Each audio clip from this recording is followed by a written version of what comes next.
السلام علیکم ڈاکٹر صاحب میں ایک ریٹائرڈ آرمی آفیسر محمد ضیاء اللہ خان میرا نام ہے. میں آپ سے ایک کلیریفیکیشن چاہتا ہوں ریگارڈنگ سورہ والعصر ان الانسان لفی خسر. یہ عالم انسانیت کے لیے ایک بہت تشویشناک سورہ ہے اور کنڈیشنل سورہ ہے.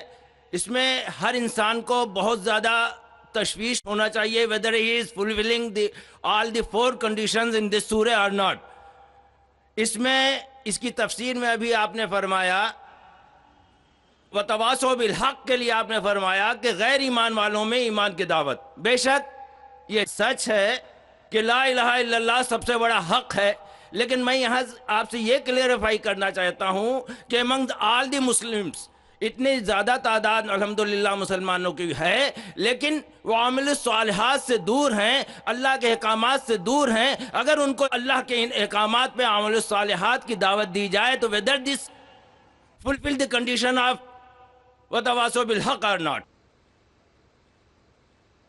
بھائی کا سوال ہے کہ جو سورہ العصر میں جو تیسری کنڈیشن ہے وَتَوَاصَوْا بِالْحَقِّ، اگر ہم مسلمانوں کے درمیان ان کو حق کی طرف بلاتے، ان کا مطلب ہے اصلاح.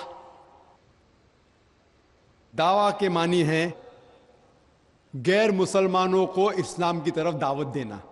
دعوت کی معنی دونوں طریقے سے لیا جاتا ہے، غیر مسلم میں بھی بات کرنا، مسلم میں بھی بات کرنا. لیکن اگر ہم ایک اسپیسیفک خصوصاً لفظ استعمال کرنا چاہتے ہیں تو جب ہم غیر مسلمانوں سے بات کرتے اسے کہتے ہیں عربی میں دعوت، اور جب مسلمانوں سے اسلام کی بات کرتے ہیں اسے کہتے ہیں اصلاح. اصلاح معنی مرمت کرنا، اس کو سدھارنا. تو اصلاح بھی کئی علماء نے کہا کہ یہ وَتَوَاصَوْا بِالْحَقِّ میں آ جاتا ہے. لیکن اگر ہم سیف رہنا چاہتے ہیں تو میری نظر میں اصلاح اور دعویٰ دونوں ضروری ہے. میں کیا کر رہا ہوں آج کی تاریخ میں؟ اصلاح بھی کر رہا ہوں، دعویٰ بھی کر رہا ہوں. غیر مسلم میں تو دعویٰ کر رہا ہوں، اکثر مسلمان ہیں تو اصلاح کر رہا ہوں. کل صبح انشاءاللہ ایک خصوصاً نشست ہے غیر مسلمانوں کے لیے، وہاں زیادہ دعویٰ کروں گا میں. تو دونوں کرنا امپورٹنٹ ہے، ضروری ہے. اصلاح بھی، مسلمانوں کو حق کی طرف بلانا جو بھٹک گئے ہیں، جو نام کے مسلمان ہیں، اور غیر مسلم میں بھی. لیکن اگر آپ سیف رہنا چاہتے ہیں تو میرے حساب سے دونوں کرنا ضروری ہے. تو ایک دم سیف ہے، اور جنت میں جانے کے لیے ہمیں جو بھی کر سکے کرنا ضروری ہے. کیونکہ اللہ تعالیٰ فرماتے سورہ ملک میں سورہ نمبر 67 آیت نمبر 2 الذی خلق الموت والحیات، اللہ سبحانہ و تعالیٰ نے زندگی اور موت دی تاکہ وہ جان سکے آپ لوگ میں سے کون اچھے اعمال کرتا ہے. تو یہ زندگی ہے، آخرت کے لیے امتحان ہے. تو اس امتحان میں ہمیں سفل ہونا بہت ضروری ہے. اسی لیے ہمیں کوشش کرنا چاہیے کہ جہاں تک ہو سکے اللہ اور اللہ کے رسول کے احکام کے اوپر عمل کریں. دوسرا سوال بھائیوں کی طرف سے دوسرے مائک سے. السلام علیکم، میرا نام شجاع الحسن ہے. میں کمپیوٹر لیکچر کی حیثیت سے ایک سرکاری کالج میں کام کرتا ہوں. جناب آپ سے ملا ہوا وقت بہت قیمتی ہے اور بہت ناکافی ہے، لیکن پھر بھی میں 2 سوال کروں گا. آپ سے گزارش ہے کہ جو آپ نے نیم بتایا اس کے علاوہ جا کے ان دونوں سوالوں کا جواب دے دیں، مہربانی ہوگی.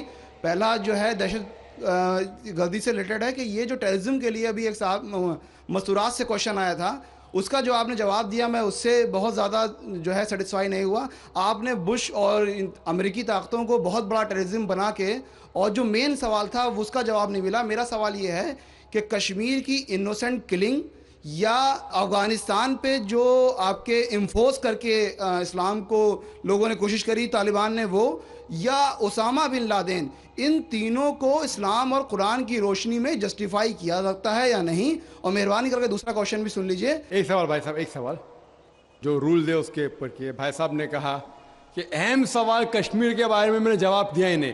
بھائی صاحب وہ سوال میں کشمیر کا ذکر تھا ہی نہیں، آپ نے سوال ہی نہیں سنا. ویڈیو ریکارڈنگ ہے ادھر. اس سوال میں کشمیر کا ذکر تھا ہی نہیں. اس سوال میں یہ تھا کہ جو WTC کا وہ جہاد ہے کیا نہیں. میں نے کہا ہے، لیکن جہاد فی سبیل شیطان. آپ نے ایک دوسرا سوال کیا کہ میرے نظر میں جو اسامہ بن لادن کر رہا ہے وہ قرآن اور حدیث کی روشنی میں صحیح ہے کیا نہیں. جو لوگ کشمیر میں جھگڑ رہے وہ صحیح ہے کہ نہیں، جو افغانستان میں کر رہے صحیح ہے کہ نہیں. 3 سوال، ایک سوال کے 3 حصے. میں پہلے کا جواب تو دے چکا ہوں، شاید آپ نے نہیں سنا، کہ اسامہ بن لادن قرآن اور حدیث کی روشنی میں صحیح کر رہا ہے کہ نہیں. میں تو اسامہ بن لادن سے ملا ہی نہیں. آپ ملے ہوں گے, میں نہیں ملا. اللہ تعالیٰ فرماتے سورہ حجرات میں سورہ نمبر 49 آیت نمبر 6 میں, جب بھی کوئی آپ کو انفارمیشن کوئی چیز معلوم پڑتی ہے, خصوصاً اگر فاسق کے ذریعے ہے, تو اس کی تحقیق کرو. سو مجھے پتا نہیں, جو یہ CNN کہہ رہی ہے کہ اسامہ بن لادن نے WTC کو گرایا, اسامہ بن لادن تو کہتا میں نہیں گرایا. تو نہ میں اسامہ بن لادن سے ملا, تو میں یہ بھی نہیں کہتا اسامہ بن لادن قرآن حدیث پہ ہے یا نہیں ہے. اللہ عالم, اللہ عالم. اگر ہے تو جنت میں جائے گا, نہیں ہے تو نہیں جائے گا. مجھے ضروری نہیں کہ اسامہ بن لادن سے ملنا میرا فرض ہے, ٹھیک ہے نا. وہ آخرت کے دن میں فیصلہ ہو جائے گا. اللہ تعالیٰ آپ سے بھی نہیں پوچھے گا کیا وہ مجاہد تھا کہ دہشت گرد تھا, وہ اللہ تعالیٰ فیصلہ کریں گے. سوال نمبر 2 کہ کشمیر میں جو لوگ جھگڑ رہے ہیں کیا وہ قرآن اور حدیث کے روشنی میں ہے کیا نہیں. میں کشمیر میں لاسٹ ایئر 2003 میں تقریباً 1 سال پہلے گیا تھا. آپ دیکھتے کہ کشمیری لوگ الگ الگ وجہ کے لیے جھگڑ رہے ہیں. اگر وہ وجہ قرآن اور حدیث سے صحیح ہے تو صحیح وجہ, اگر خلاف ہے تو خلاف ہے. یہ کہنا کہ سارے کشمیر قرآن حدیث کے اوپر ہے یا سارے کشمیر نہیں ہے, یہ بالکل غلط ہے. کچھ لوگ قرآن اور حدیث کے روشنی میں جدوجہد کر رہے ہوں گے تو صحیح جہاد کر رہے, کچھ لوگ اپنے ذاتی فائدے کے لیے ایک دوسرے کا قتل کر رہے, وہ بالکل غلط ہے. تو ہم دیکھتے ہیں کہ کئی بار کئی لوگ اپنے ذاتی فائدہ اپنا بنا لیتے ہیں. تو میں یہ نہیں جانتا ہوں خصوصاً کون کشمیری کیا کر رہا ہے. تو اسی لیے یہ کشمیر عام لوگ قرآن حدیث پہ عمل کر رہے کیا نہیں, آپ کو اس سے پوچھنا چاہیے جو پالیٹکس کے اندر ایک ماہر ہے. اللہ تعالیٰ فرماتے سورہ نحل میں سورہ نمبر 16 آیت نمبر 43, اور اللہ تعالیٰ فرماتے سورہ نمبر 21 آیت نمبر 7 میں فَاسْأَلُوا أَهْلَ الذِّكْرِ إِن كُنتُمْ لَا تَعْلَمُونَ. اس سے پوچھو جو اس فن کا ماہر ہے. میں پالیٹکس کے فن میں ماہر نہیں ہوں, میں دائی ہوں. تو کس طریقے سے جواب دینا غیر مسلم کو بولوں گا, لیکن پالیٹکس میں کشمیری لوگ کیا کر رہے ہیں, افغانی لوگ کیا کہہ رہے ہیں, وہ میں نہیں کہہ سکتا ہوں. میں اس فن کا ماہر نہیں ہوں. اگر کہوں گا تو قرآن کے خلاف جائیں گا. آپ اس سے پوچھو جو ماہر ہے. میں اس فن کا ماہر نہیں ہوں, میں دعوتی میدان کا ماہر ہوں. آپ بھگوت گیتا کے بارے میں پوچھئے, رامائن کے بارے میں پوچھئے, ہندوازم کے بارے میں پوچھئے, عیسائیت کے بارے میں پوچھئے, یہ افغانستان کے بارے میں یا کشمیر کے بارے میں. میں اس فن کا ماہر نہیں ہوں, لیکن یہ جانتا ہوں میں کہ جہاں تک کہ افغانستان کا تعلق ہے, طالبان کا تعلق ہے, ہم دیکھتے ہیں CNN کے اندر کہ کئی بار BBC اور CNN میں دکھایا گیا کہ ایک طالبان ایک خاتون کو بے دردی سے مار رہا ہے. ارے طالبان خواتین کو مارتے ہیں ظالم لوگ. کیونکہ دائی ہونے کے حیثیت سے میں کئی ممالک کا دورہ کرتا ہوں. 2 سال پہلے میں ملیشیا میں گیا تھا. وہاں ایک شوہر اور بیوی سے ملاقات ہوئی جو ڈاکٹر تھے. بیوی گائنوکالوجسٹ تھی اور شوہر سرجن تھے. انہوں نے تقریباً 1 مہینہ افغانستان میں رہے, اور انہوں نے کہا مجھ سے کہ یہ جو ٹی وی میں دکھا رہے تھے کہ طالبان لوگ خواتین کو مار رہے, یہ بالکل غلط ہے. میں نے پوچھا آپ کو کیسا پتا غلط ہے؟ تو اس نے مجھ سے کہا, وہ میاں بیوی نے کہا, کیونکہ طالبان کو جو پگڑی باندھتے ہیں ان کے باندھنے کا ایک خصوصی طریقہ ہے. مثال کے طور پہ جب ہم عربوں کو دیکھتے, ہمارے لیے جو عجم ہے, ہمارے لیے سب عرب ایک جیسے پگڑی باندھتے, پھیٹا باندھتے, اپنا گترا باندھتے. لیکن وہ عرب ہی جانتا ہے کہ سعودی گترا باندھنے کا طریقہ الگ ہے, وہ اماراتی UAE کا گترا باندھنے کا طریقہ الگ ہے, وہ کویٹی کا گترا باندھنے کا طریقہ الگ ہے. وہ پہچان سکتے. ہم نے اسی طریقے سے وہ طالبان کی پگڑی باندھنے کا طریقہ الگ ہے. وہ ڈاکٹر کہنے لگے مجھ سے کہ جس طریقے سے وہ BBC اور CNN میں دکھا رہے تھے طالبان خواتین کو مار رہے, وہ طالبان ہے ہی نہیں, وہ ایکٹر لوگ کو لے کے آئے تھے, لیکن بیوقوف تھے کہ ایکٹنگ میں برابر سے نہیں کیے, وہ کپڑے برابر نہیں تھے. میں نے تقریر سنی ایک رپورٹر جس کا نام ہے یوان ریڈلی, یوان ریڈلی ایک برٹش رپورٹر ہے. جب اٹیک ہوتا ہے امریکہ کا افغانستان پہ, بھائی صاحب کو دکھ ہو رہا تھا جب میں نے کہا کہ امریکہ ٹیررسٹ ہے, دکھ ہو رہا تھا ان کو. جارج بش اگر آپ کے رشتہ دار تو معافی چاہتا ہوں میں.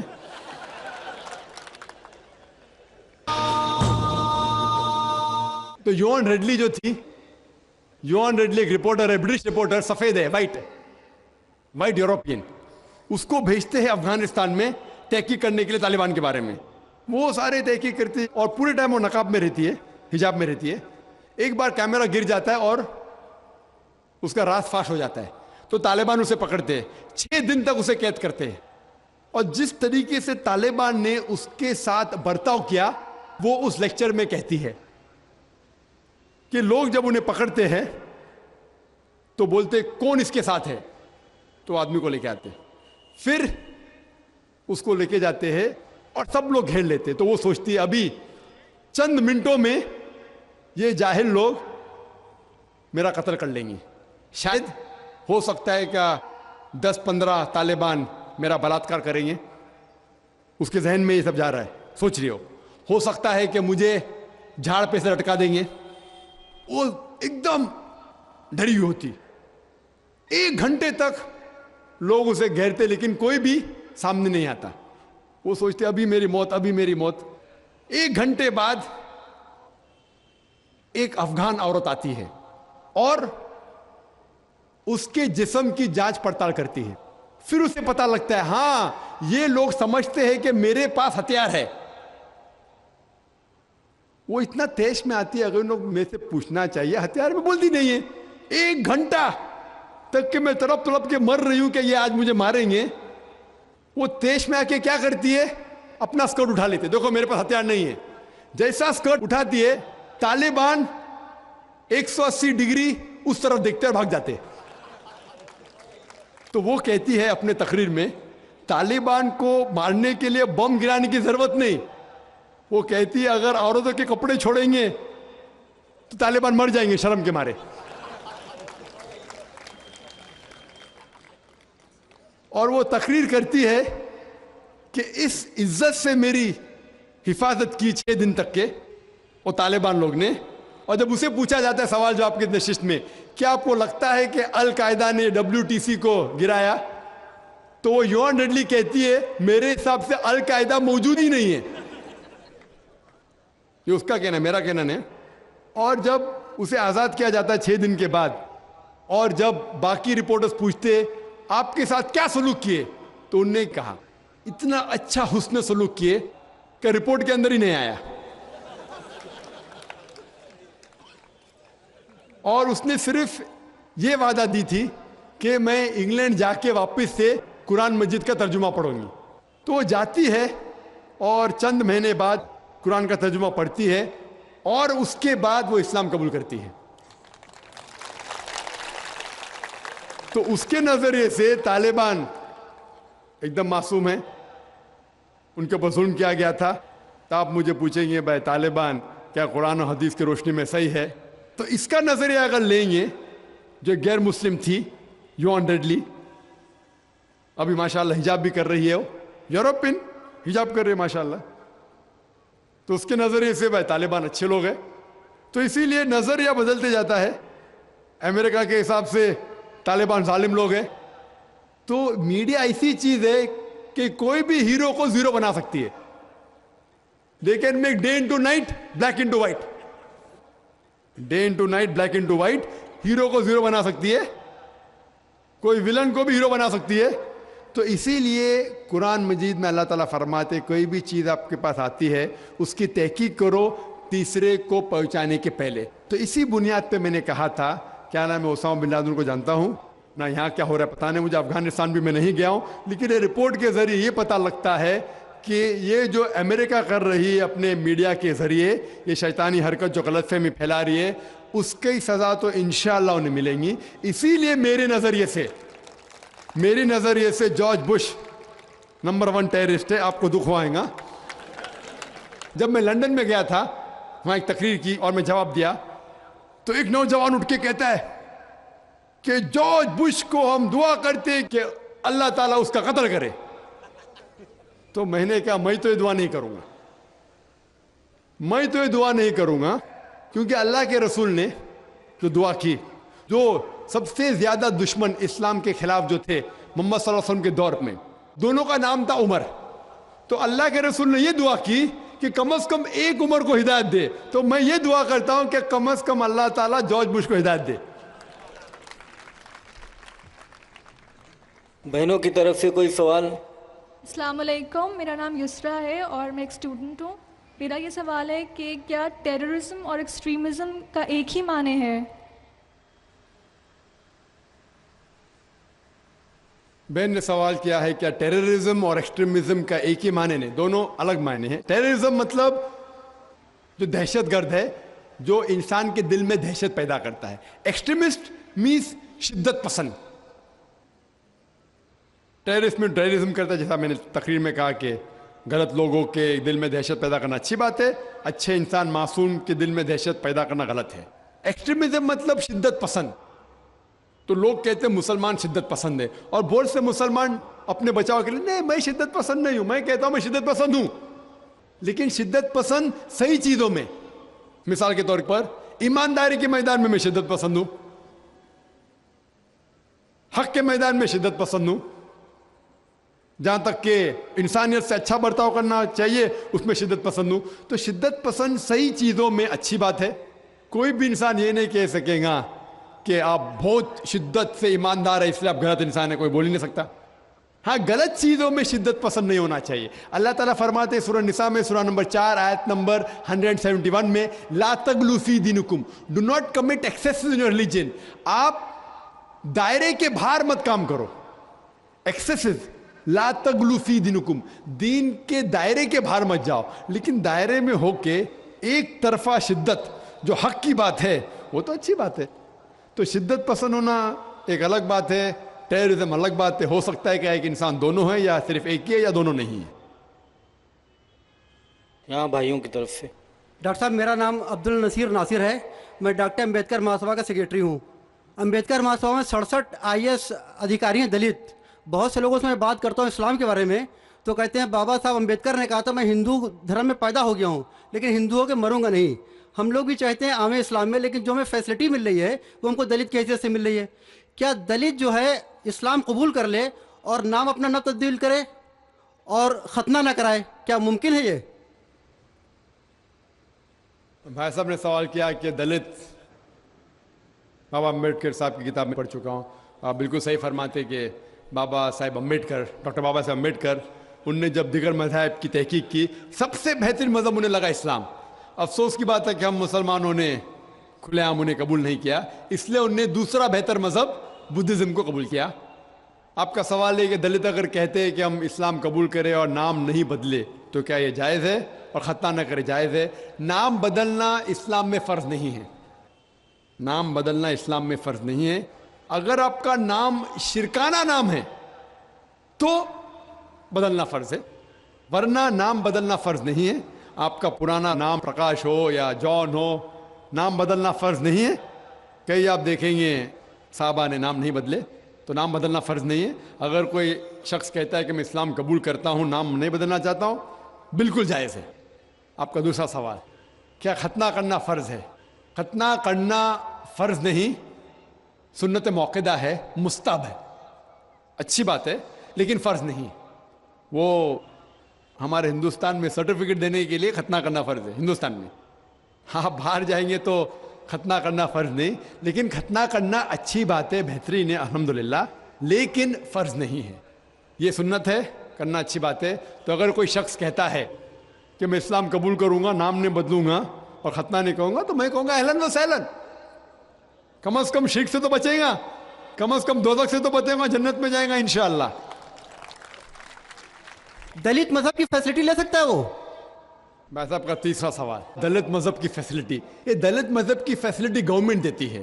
یہ گورنمنٹ کا رول ہے، جو بیکورڈ کلاس ہے اس کو فیسلٹی ملتی ہے۔ کئی مسلمان جو اپنے آپ کو بیکورڈ کلاس کہتے ہیں ان کو بھی فیسلٹی ملتی ہے نا۔ کئی مسلمان نہیں جانتا، انصاری ہے کچھ چند، سب نے چند، تو یہ فیسلٹی ملتی ان کو. تو آج کے مسلمان جو اپنے آپ کو بیکورڈ کہتے ہیں ان کو فیسلٹی ملتی, تو کوئی دلت اگر اسلام قبول کر سکے گا تو گورنمنٹ کی فیسلٹی بھی ملیں گی, انشاءاللہ اللہ کی فیسلٹی بھی ملیں گی. پہلے مائی کی طرف سے اگر کوئی غیر مسلم بھائی ہے تو وہ سوال پوچھیں. ڈاکٹر نائر صاحب السلام علیکم ورحمۃ اللہ وبرکاتہ. جہاد و دہشت گردی کے بارے میں اسی عنوان سے میرا ایک سوال چھوٹا سا یہ ہے کہ کیا دہشت گردی کا ذکر قرآن حکیم میں کہیں بھی آیا ہے, کسی سورہ, کسی آیت نمبر میں؟